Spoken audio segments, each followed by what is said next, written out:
Chapter 11. And there shall come forth a rod out of the stem of Jesse, and a branch shall grow out of his roots. And the Spirit of the Lord shall rest upon him, the Spirit of wisdom and understanding, the Spirit of counsel and might, the Spirit of knowledge and of the fear of the Lord. And shall make him of quick understanding in the fear of the Lord. And he shall not judge after the sight of his eyes, neither reprove after the hearing of his ears. But with righteousness shall he judge the poor, and reprove with equity for the meek of the earth. And he shall smite the earth with the rod of his mouth, and with the breath of his lips shall he slay the wicked. And righteousness shall be the girdle of his loins, and faithfulness the girdle of his reins. The wolf also shall dwell with the lamb, and the leopard shall lie down with the kid, and the calf and the young lion and the fatling together, and a little child shall lead them. And the cow and the bear shall feed, their young ones shall lie down together, and the lion shall eat straw like the ox. And the sucking child shall play on the hole of the asp, and the weaned child shall put his hand on the cockatrice den.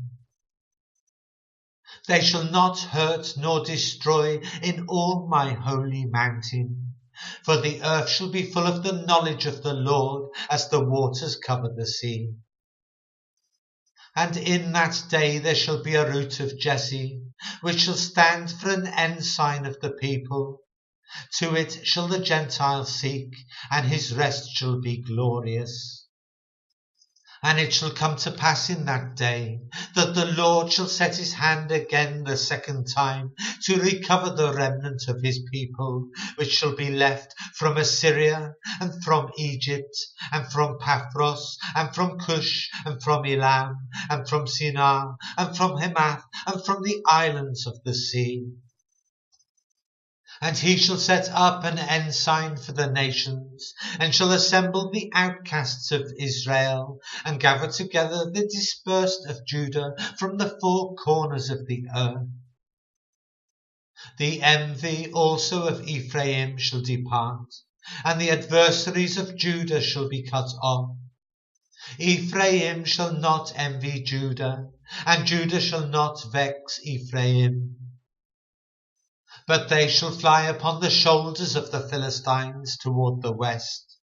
They shall spoil them of the east together.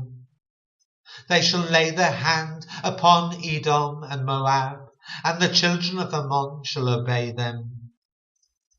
And the Lord shall utterly destroy the tongue of the Egyptian sea, and with his mighty wind shall he shake his hand over the river, and shall smite it in the 7 streams, and make men go over dry shod.